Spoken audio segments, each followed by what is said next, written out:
coming back. Welcome back to the show. It is our third episode for this season. We were lucky enough to have Leo King come to join us last time, and give us a lot of insights on what's coming for the WNBF, and that's always a very exciting part to our bodybuilding community. And here today, we are here to talk a little bit about bodybuilding shows, since we're on that topic, for first timers. Usually, that's it's not a lot of like people we run into, but then it's quite a good amount. People question, and maybe they're kind of on the fence on wanting to compete, just even though just following our own little fitness journey. So before we go into that, I think we'll just take some time, and we are like 12 weeks now. Oh my God, 12 weeks out from your show, right? Yeah, man, we're I think 12 weeks and 3 days out. Something like So that. Yeah, yeah, it's Wednesday. Yeah. yeah, yeah, man. Things are going pretty solid. I have been noticing my weight hasn't been trending down quite as much. Like I'm literally only like 0.1 pound down from last week's average. But it's not really anything I'm super stressed about because I got so much time to play around with in terms of like I'm yeah 12 just over 12 weeks out. I have maybe like 7 8 pounds to come off. So I'm not in too much of a rush, and I do notice my physique is getting tighter and tighter, especially like in person. I know photos can sometimes mess with you. I was using the video and just doing the screenshot, and I probably should have just did like the countdown because you can see a bit more definition that way. But no, I think things have been going pretty good, man. No crazy prep symptoms so far, just a little bit more hunger towards the end of the day. I notice generally with preps, generally in a deficit, I do find like my anxiety tends to just kind of creep up one notch more than usual. I think it's just your body's just slightly stressed out because you're losing body fat, and I'm probably starting to get into those zones that are probably not quite unhealthy yet, but give it another like 2 3 weeks, I'll probably start going into more of those unhealthy body fat levels. But yeah, man, it's been pretty solid so far. Strength still in a really good position. How about you, man? How's your prep going for you? Yeah, so they probably don't know this yet. But yeah, so I think it's a good opportunity for me to, tell everybody here, and maybe some of like a handful of people know that I, decided to take part in a season this year. So we've been talking about it with, Brian Miner. So people who have been following our podcast, he's a very he's came into our show, a good couple times, and a very well-known face here on our channel. So I've worked, yeah, still working with him. He suggests a couple good shows this season. As we have plans. Well, I have plans for for the next coming couple years. So would be a good season for me to compete. And since 2022, so it's been the third year now, to see look over on some of the gains that we've made over the past of this off season. So very, very exciting. And I believe we've been pre-cutting. So as you and I would actually do, we did a cut, just a fat loss. I would quote it as a fat loss phase from last year's July, and we took a very slow approach to November. We've starting at about like 72 kilos, and we got down to about 65, 66 kilos by November. So that went well. And we kind of just stayed went back to a slight surplus for the Christmas season into this new year. We're just going back to a very strict prep. So we can officially say that prep is actually started. I've been fluctuating for the past 2 weeks, staying at 65 to 66 kilos, not really leaning down, just like you. Not, I don't see a big shift in body weight for these 2 weeks. Probably it's just due to, you know, there's one more, meal that was snuck in. That was the Chinese New Year meals. There was, I think, one or two gatherings, and then wife's birthday's coming. But then, yeah, so considering that, I think we estimated me to be a little bit below than 62 kilos from stage. I think that's going to be, so I'm pretty much like what, 3 to 4 kilos away right now. So maybe averaging about a kilo a month, then I think we're going to be pretty good. That's the dream, though. We're not sure how it's going to go, but I hoped this season, I would, look a little bit more fuller. So we'll see. We'll see. Yeah, makes sense, man. Yeah, you pretty much, because you mentioned you're about 3 to 4 kilograms. So I think that's probably around almost 10 pounds or so. So you're probably around the same um, composition as me in terms of how much weight you have to lose to get to the stage. Yeah. So no, that's cool, man.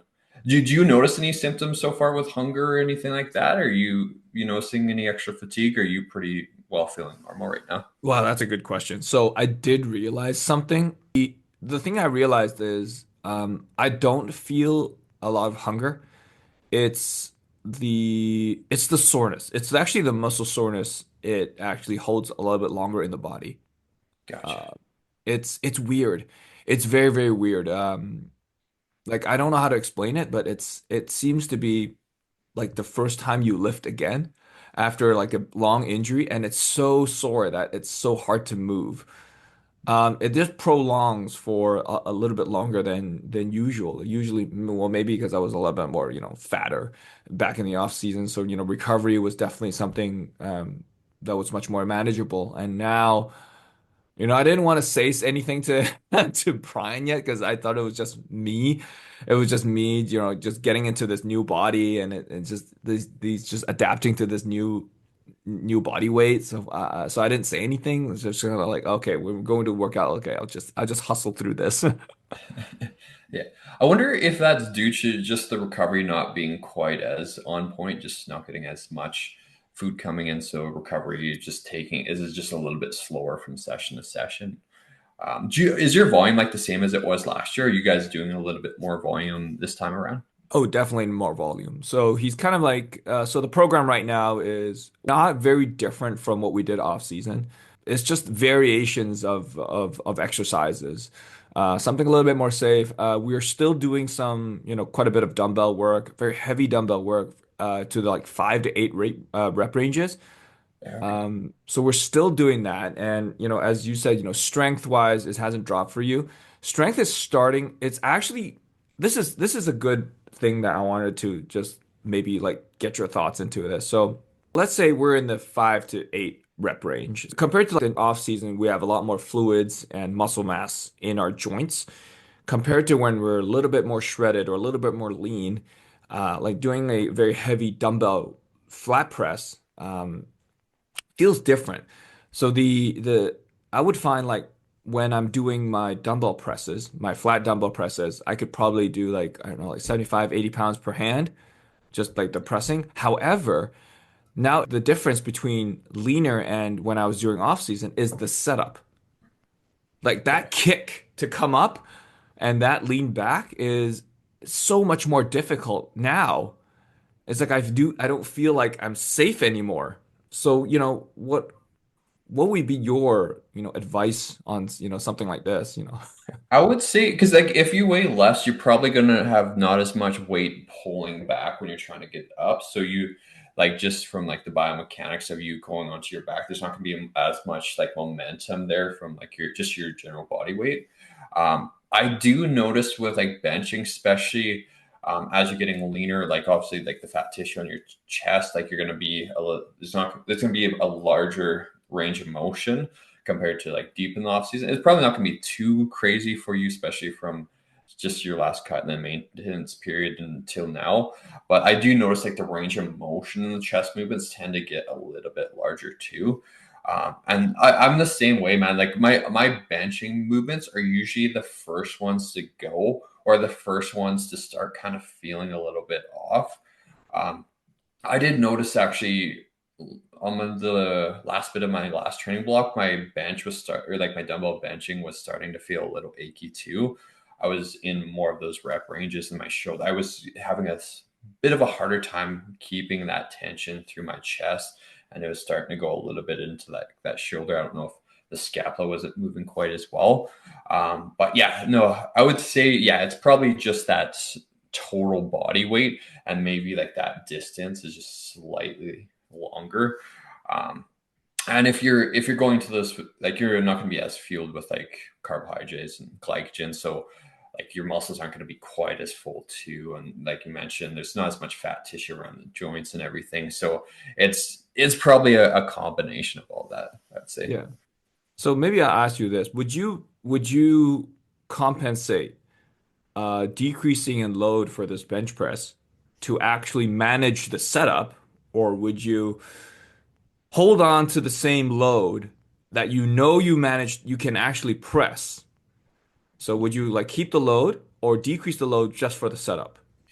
I would say, like, if you have like somebody there to spot you, you can maybe use the same load and just get somebody to help get it up and into position, so you're not worried about that and exerting so much energy through that. But for that, I would probably decrease the load just so you can get into a good position. You can feel that target muscle group, your chest, because that's another big thing, especially in my old preps, man.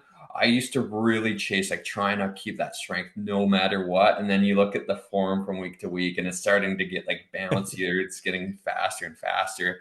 And then I noticed like my chest looked like it was shrinking because like my delt or my tricep or just the momentum was getting so involved that the actual stimulus for that muscle group, the chest, wasn't to the same degree. So I would definitely, yeah, bump down the load just a bit, just to ensure that you're still getting an adequate stimulus to the chest. That's a good point. Yeah, that's exactly also what I brought this to Brian's attention, and he actually said the same thing. I'm glad I'm not just thinking with my ego at this point. Um, but yeah, I think it's also a good segue for us to talk a little bit about me and you. We're both in a position where our body is actually changing and we're prepping. We've done this a good couple times. Even though we do have our own understanding and we have our own questions as well, on how to approach this. It's still a learning curve for both of us, even though for new bodies. If you guys been following Brandon's story, he shares his fitness journey through his stories, and you can definitely see he's made some very good gains over the past season. You can actually see his upper body looks a lot fuller. His posing has improved. His waist looks tiny. His abs has always looked amazing. So right now, adapting to this new body, what would you think, is different from your training from now, versus when you were in the same body weight a couple years ago? I would say a couple of years ago, like, so when the last prep I did with Jeff, I was probably like, I was training 5 days per week, with probably a similar amount of volume to now, maybe slightly less, especially as the prep went on. So definitely a bit more volume for the upper body, I would say.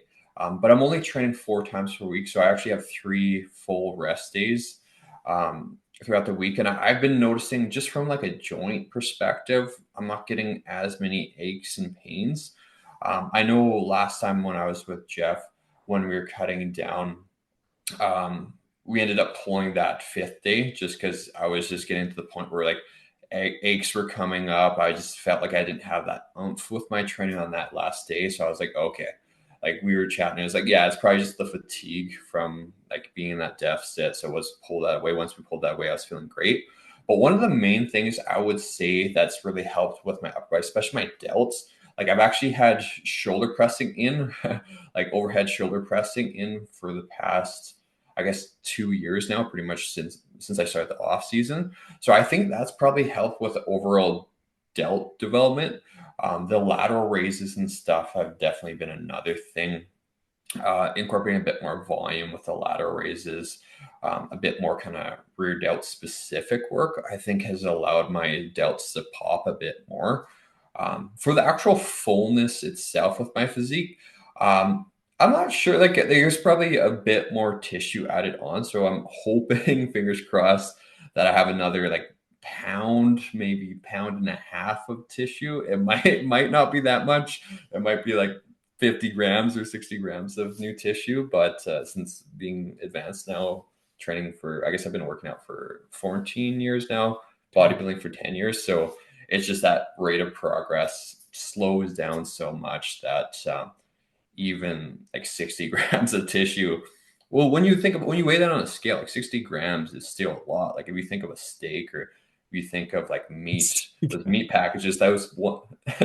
Yeah, like I would say those are probably the main things that I think have allowed me to see a bit more change with my physique is having more shoulder pressing, a little bit more volume in general for the upper body.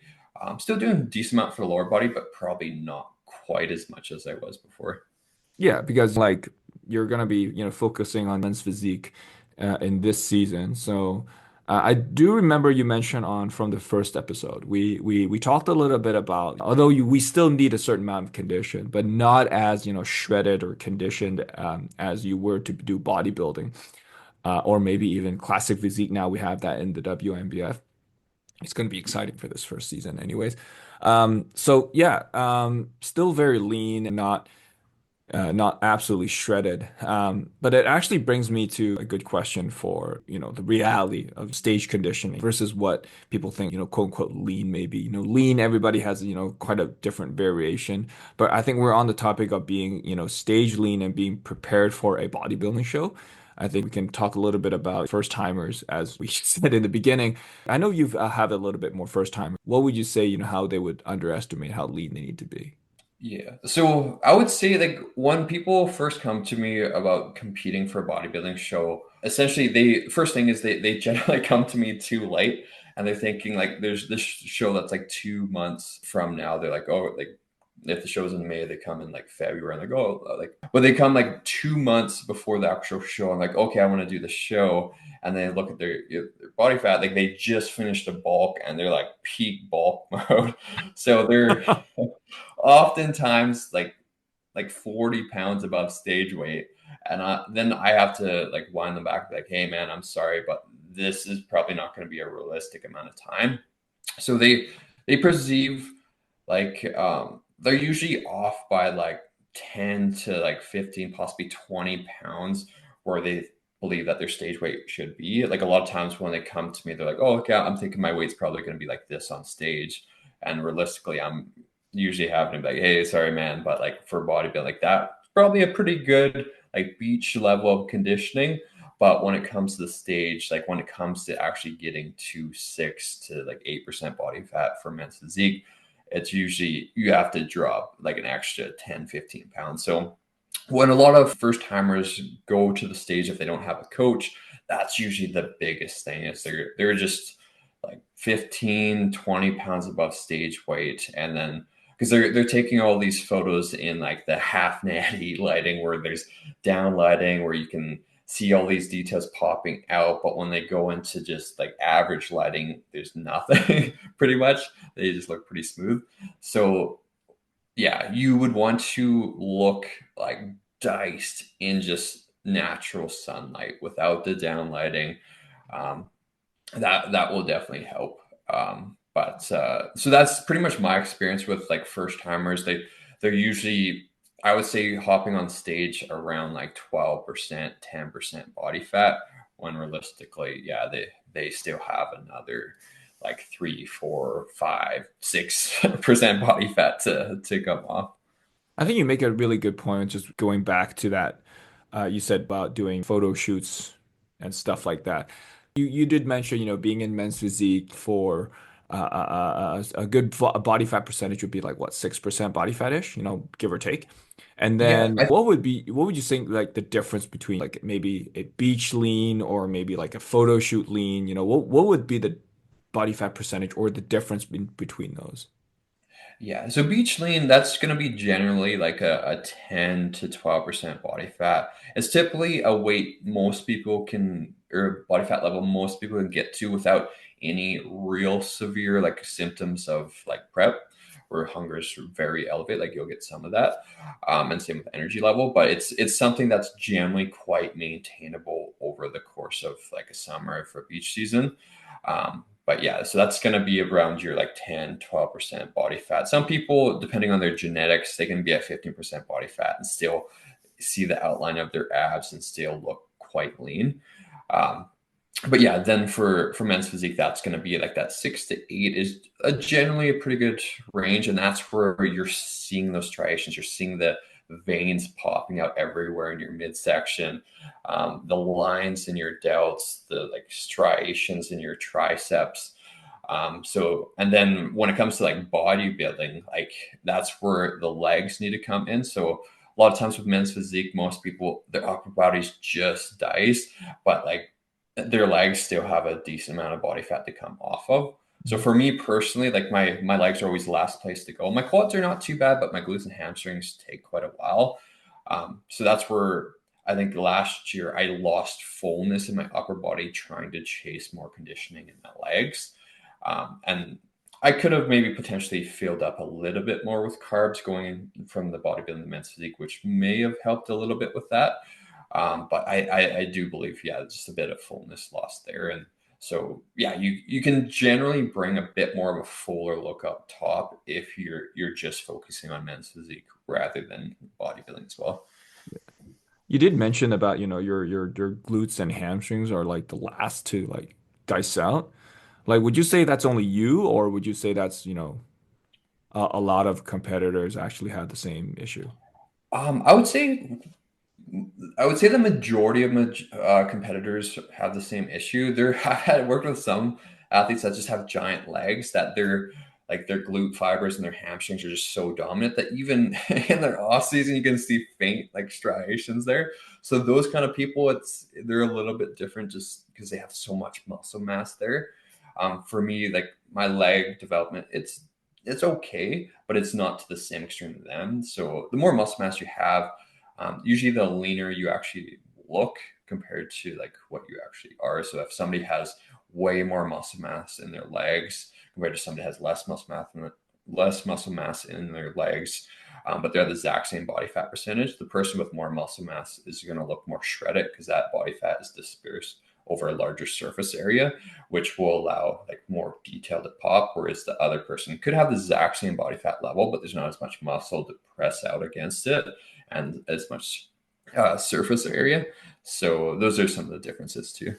Yeah. So it's actually kind of like a little challenging to actually just assess if somebody just came to you asking what body weight should I be thinking about to just step on stage? And I guess the real answer is just it depends. And then an athlete who's a first timer, and well, how would you assess, their potential body weight or potential body fat percentage? Body fat percentage, honestly, it's I would say a little bit harder to identify because we can't just rely on an in-body scale or any sort of like home scale just to make an accurate reading. But Yeah. how would we assess these kind of situations here? Fair. I think we talked about this a little bit on our first podcast, but yeah, like you can like if you have access to a DEXA scan, a lot of like colleges and universities, even there might be some places that you can just get one done for a certain price, which will be decently active. I think they're pretty well the golden standard for body fat percentage. But a lot of times it's just the eye, like so like I've seen like super shredded people. I've seen like their weight, I've seen how much muscle they have, and I find you just get an eye for it over time. You kind of just realize, okay, it's probably going to be about this range. But looking back at photos when they're at their leanest, too, is another way of seeing like, okay, like they're at this spot, this weight, they're looking this way, so they probably have another like 10, 15 pounds to come off of. So it is a little bit of a guessing game. But like once you have that eye and once you see how the physique is looking over time, then you can get a better understanding. Some people it may be a little bit more than we're thinking. With some people it may be a little bit less. Yeah, I think that also brings to another attention to the importance of checking in with them constantly. And I think conditions will vary also due tanning, lighting, and carbing up and carbing down. If time presents itself. But you like reminding back, you said like there's some individuals where you've mentioned they came to you, 8 weeks before the show day and they're at their peak of their bulk. Yeah. And apparently, that's kind of like starting prep a little bit too late. And there's just not enough time for them to diet down. But what would be your I know we talked about this back in a couple seasons, but what is a timeline that you're comfortable with? Let's say somebody is in their peak bulk. What would be like a comfortable timeline for you to work with somebody in leading into a prep? Yeah. So if somebody's like peak bulk, so if, say, for example, they're like 40, 50 pounds, so like dirty bulk and they're like 50 pounds above stage weight, that might actually look like a 9 to like a whole year month process to have a pre-prep cut, maintain for a little bit, and then go into a prep. So that might look like a full year. Um, if they did a bulk, they're a relatively lean individual. Yeah, you might be able to do that in like 24 to 30 weeks, get them to the stage. But that's going to be the odd one off case where somebody's just already quite naturally like relatively lean. Like they did this bulk, they're like 15% body fat. So they don't have like a ton to come off. So that you might be able to make that work. Um, but yeah, most of the time, like if somebody comes to me and like they're relatively lean, they didn't do any crazy like bulking, but they have a good amount of muscle mass. Like I've helped people start their prep like 16 weeks out, but this is when they're probably already around 10-12% body fat, so they don't have a ton that needs to come off. But another big thing too is if somebody's coming to me and they're already been dieting for so long, the calories are already really low.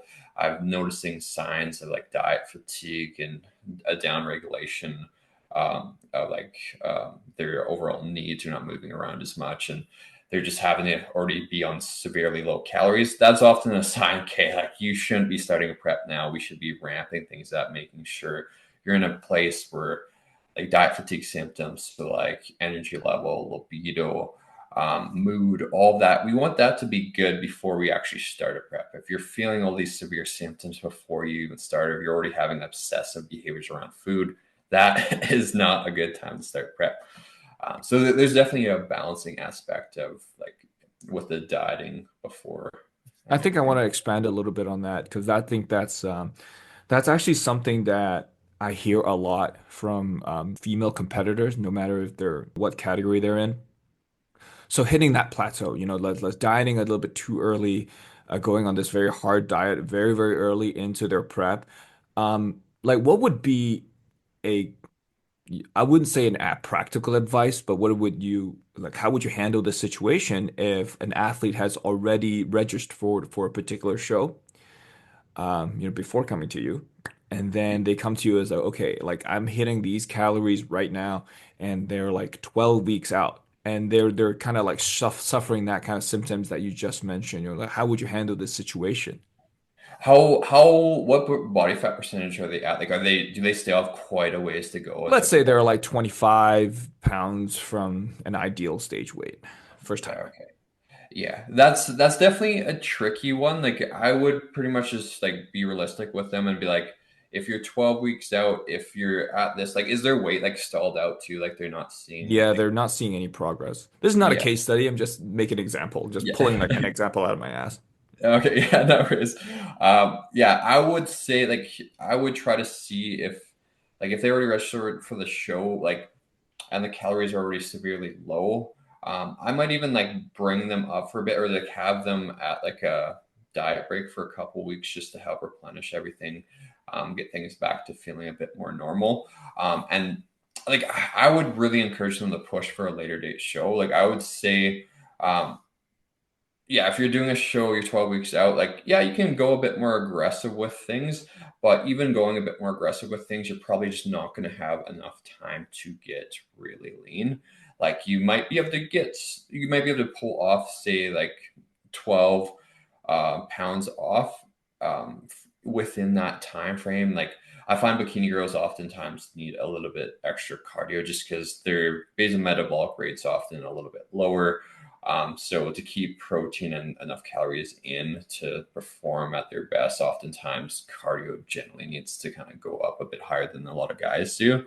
Um, but yeah, it's definitely a tricky one. Like they're realistically probably not going to be able to get to that stage lean level of leanness within that time frame. They probably need like an extra 12 weeks to get there. And like if they're already been dieting for so long, like realistically, it'd be best for them to bring their calories up for like a couple months, bring protein nice and high, see if they can just get some recomp for like a good chunk of a couple months, and then go for a later show in the future. But it's just like letting them know, like, okay, like this is we're not probably not going to be able to get as lean as these girls. If you want to do this show for fun, if you want to do this, um, if you want to, because like I always try to think of people's like mental and physical health too, because you can crash diet somebody and get them into like 800 700 calories, which some girls, like if they're very small, if they're only like 105 pounds, like they might need to go into those extreme levels, just based off of like how much they're weighing. Like if somebody's like 200 pounds, they shouldn't be generally going that low. um, but yeah, they generally need to be going a bit lower. Um, yeah, but main answer, I would probably just try to move it so that we can do it in a healthier fashion. Like you could drop the calories to a pretty severe amount and add a lot of cardio, but then there's the risk of potentially losing a bit more muscle and having more, I guess you would say, like the REDS symptoms, where things just really start to down regulate like your NEAT, your hormonal levels and stuff like that. So it's definitely a tricky one to deal with. I think that's a really good point that you pointed out. I think you made a really good point comparing like men and women on how they should prep differently, biologically. As some people may or may not know, it's a little bit more quicker and a little bit more easier for men to actually dial down and lose body fat percentages. Number one, probably due to the muscle mass that you genetically, have. However, just prepping, I think females, it's a little bit of a different approach. What would you say your biggest challenges between prepping females versus males Yeah. for yourself?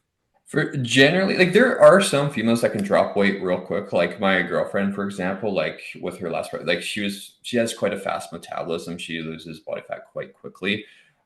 She's naturally a bit more on the skinny side. It's hard to put on Ectomorph, muscle. sorry. Yeah, there you Ectomorph, yeah. go. There you go. I just had to So think about she's yeah. So like for her to drop weight, like it's not too bad. Her weight comes off pretty easily. But I've had guys and girls where they're just more prone to like not wanting to lose weight, but they have a really easy time putting on weight, even putting on muscle. But when it comes to peeling off the body fat, things are just a lot slower. So you can do a couple of things with those kind of people. Is just extend the period of the prep, try a couple of different strategies in terms of implementing refeeds, diet breaks. Really pay attention to how their body is physically looking, like stress management, what the foods are looking like, adherence levels are looking like, and make sure all those things are in check. I think Jeff Alberts, too, like my past coach for the show 2 years ago, like he's kind of the same way where his weight doesn't want to come down too easily, but he tries to like not focus too much on that. So yeah, just having a little bit more time to prep for somebody like that. So if somebody's like can get lean real easy, they start at a lower body fat percentage, like 18-week prep could be like fine for them. If somebody starting around the same body fat percentage, but they're a bit more stubborn, maybe adding an extra 5 weeks to that to give a little bit more wiggle room, because it's better to know that you're ahead of schedule than behind schedule. I know, like when I ever feel behind schedule, I'm always stressing about the weight, and like then the cortisol and stuff, and water retention, all that kind of stuff can kind of mess with you, um, in terms of what the scale is saying. So yeah, try not to focus too much on the scale for those individuals. Like I would probably just have them weigh in like 3, 4 times a week, get that average. I've even had people have their significant other take a photo of the scale or write down the scale while like the other person's not seeing what that number is, just to not have them get in their head about that scale number. But yeah, those were probably the main things. Is just a little bit more time. Try not to focus too much on the scale for those individuals. Focus more on how things are looking, and maybe even utilizing like waist measurements too, because that can be another indicator. Okay, is things actually tightening up, but the scale is not showing it? Yeah, I think you make a really good practical methods for a lot of individuals to track their progress and just be sure that you are making progress just a little bit slower And it does tend to go a little bit slower the leaner you get. And so don't be alarmed by if everything just all of a sudden like slowed down or just stopped like us for these past 2 weeks. We're not that stressed out about it. A little bit, but not that stressed out. Yeah. That, Um, I think also there's something about first timers. We don't really have this problem because we're in the field. However, I think for first timers, they're not born in a community where everybody else are bodybuilders. So not everybody may understand what this first competitor is actually doing, and they'll probably be dealing with comments people don't understand bodybuilding. So, has any of your past or your current athletes have a difficult time dealing with these?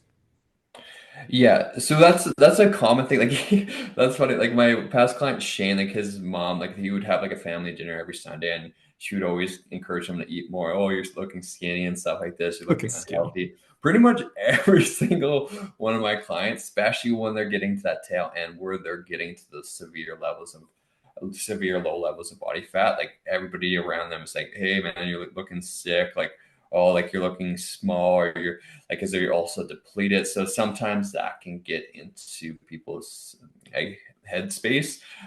So just understanding like there's gonna be people around you when you're severely lean. You're not going to be filling out your clothes as much since a lot of like the volume of your physique is coming from body fat.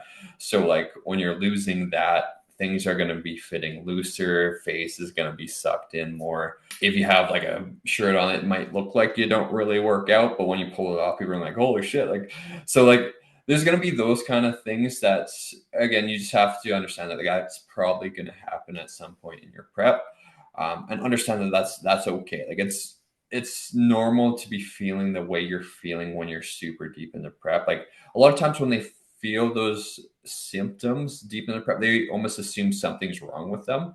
Like they assume like, hey, like I don't think something's right. Like I'm just a little bit more out of it. I'm getting more lightheaded. I'm more irritable. And like sometimes they feel like there's something wrong. And that's a lot oftentimes just their body like saying like, hey, like you need to get more food in, like you're getting to unhealthy levels of body fat. So it's your body kind of fighting it. So just allowing and accepting that state that like, no, you're not going to die. You're not going to starve to death. So your body's going to eat up protein for fuel. If you're like getting on the edge of dying, it's like you're still getting plenty of food and you're just kind of going in a gradual pace. So like a lot of people just get, I would say like people get worried for them and then they start getting worried about themselves. And then sometimes that can create some issues, but just understanding that deep phases, you are going to be looking pretty rough at times, feeling pretty rough at times, and that is normal. Refeeds, diet breaks can help reduce those kind of symptoms, have you feeling a bit more normal. Some people will feel those symptoms more severe, some people not so much. I think we talked about last time where most people have a body fat kind of set range where they sit in comfortably. People that are at a higher body fat have a higher body fat set point where they sit naturally. When they're really under that, they're going to have more severe symptoms. People that naturally sit a little bit leaner, they're probably not going to have to the same extent of symptoms. They'll still have them, but just understanding everybody's going to have different symptoms appear when they're getting really lean too. Yeah, I agree. Having these influences beside you for first timers or even non-first timers, I think finding yourself, in community groups. So that's why I do think that there's a strong community building within bodybuilding because everybody felt that this is a very difficult sport. I would call it a sport. Disagree with me if you want to.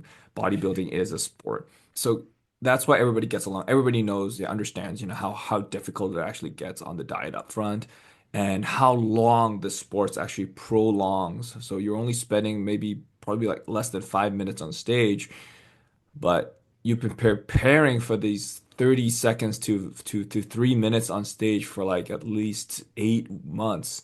And that's why our seasons are, kind of a little bit longer compared to other sports for just that little while of glory, you would say. So finding community groups are going to be definitely very, very helpful.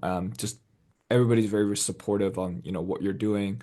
And we're always welcoming for new bodybuilders coming to the community. Wouldn't say that, oh, you're not. We rarely hear any situations where we're very unwelcoming for people who want to take part in the sport. because it's a challenge to yourself. It's not like as mean as this sounds, like it has nothing to do with us. It's just you. Yeah, you might be standing next to us, but however, this is your battle, and just shine in your own little way. Yeah. But we also get this idea that peak week is your, quote unquote magic week. And as I think we talked about in the previous two seasons, that it is not. And I think it's also been debunked for quite a while now.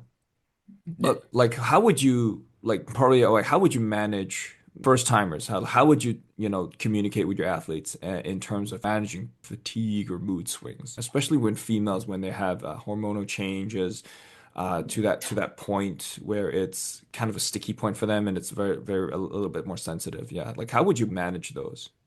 Yeah. So with the mood swings and everything like that, big thing that I always like to tell myself, I always like to tell my athletes is like, this is only a short period. Moods are going to fluctuate too. So there might be times in prep where you're like, wow, man, this is tough. Like, I don't know how much more I can take of this. And then you have the next day, the next morning, like, oh man, I feel great. Like I'm ready to go. And then it kind of goes like this. So understanding with every low, there's going to be a high and then there's going to be a low. So like, when you're noticing that you're having a tough time in prep, you're noticing that you're getting into more arguments or getting into like just having a bit of a harder time staying kind of neutral with your emotions, just like taking a step back, um, understand that, okay, like though you can be a bit more irritable and you can notice things that are more annoying than or seem more annoying than usual, like it's probably something that's not actually like this person's probably not intentionally trying to do this, or you just become more aware of these things. So understanding that, like,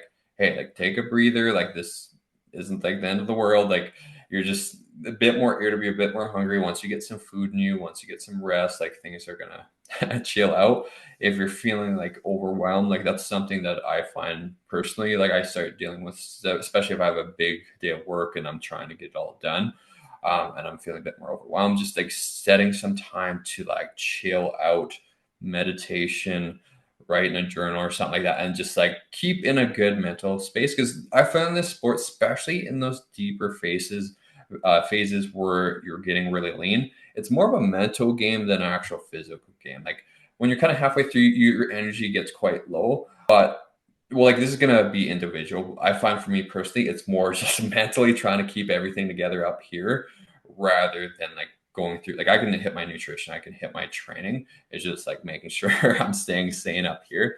So spending more time on your mental health, spending more time going out for walks or doing something in nature off of social media too. Like social media, I find in prep, everything gets amplified. So like, when you're on social media for too long, sometimes people can get anxious or compare. You can start obsessing yourself over others and all of these kind of things that generally come from too much social media time. I find that gets a bit more amplified when you're in prep. Same with like stressors for work. So something that generally stresses you out is probably going to feel like bigger than usual. So that's where just learning to manage that stress is just a big component during those later phases. Yeah, I agree. Talking about just trying ways to, relieve that sort of stress. It's inevitable for when social media is so convenient, it's like in the tip of your hands, to look at other competitors or be curious on what other competitors are actually doing, and you'll just start digging up, who has hashtag, this organization or this show. So for me, it works for me. I usually try to stay out of it, and that's how I mess up my social media algorithm. I start looking at very stupid reels. That was very stupid reels that has like it's a time waster, and it just get a good laugh out of it, and it kind of calms. It doesn't calm me, but it takes my mind off things.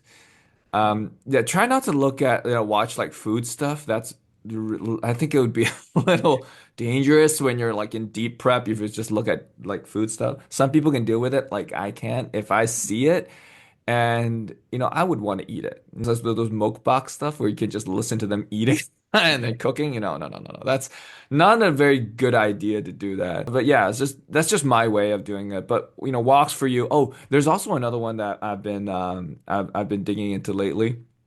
It's not a very good season now since it's still, winter and there's the snow outside. There's finally snow in Vancouver here, by the way. for the 2 weeks and then they'll be done. So what I've been doing, I can't wait for the season to start, is when come late March or in late April, you know what car I drive, yeah? The Jeep, right? Yeah, yeah. So this winter I've been low key doing a little bit of mods, and some of you have, if you guys been following my story, I have been on a couple of trails, very easy trails right now since whatever my Jeep can handle. So those are just my way of a supplementing of walks. This is a hobby that I can do that wouldn't really take into effect in anything I do in terms of prep or anything like that. So just I think it's what I'm trying to say here is just finding yourself like a hobby which is not non-food related and something a little bit more active. It definitely helps take your mind off things and then just create a little bit more hobbies. I understand like many of us have, like not 9 to 5 jobs, but you're kind of like committed into a certain time where you have to do your job. So just time outside that, you're only set for work for this many hours a week. So let's say 40 hours a week, that's your committed time for work. And then the rest of the times you're prepping, you're lifting, and then you still have a little bit of time left. So find yourself a good hobby to do, like as during prep, yes, we encourage, higher activity levels to actually help the energy output versus input. But, let's try not to find a sport that you can easily injure yourself. Like in this season, snowboarding or sneak skiing, these kind of sports are a higher risk for injury. If you're injured and you hurt yourself in one of those more delicate joints like your wrist and those, and it will affect your lifting, and that all goes downhill from there.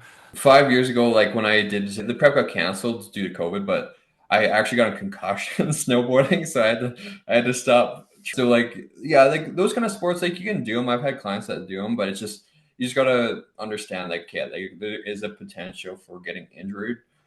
If that is part of your major hobby or something you really enjoy and it's worth the risk to you, go for it. It's just yeah, finding that fine balance because yeah, that can definitely throw off your prep. But yeah, having that environment with friends that are doing similar things that aren't so focused on partying and drinking and like consuming a lot of food, like trying to have that is a huge thing. Night routine and morning routine can definitely help manage like stress and sleep.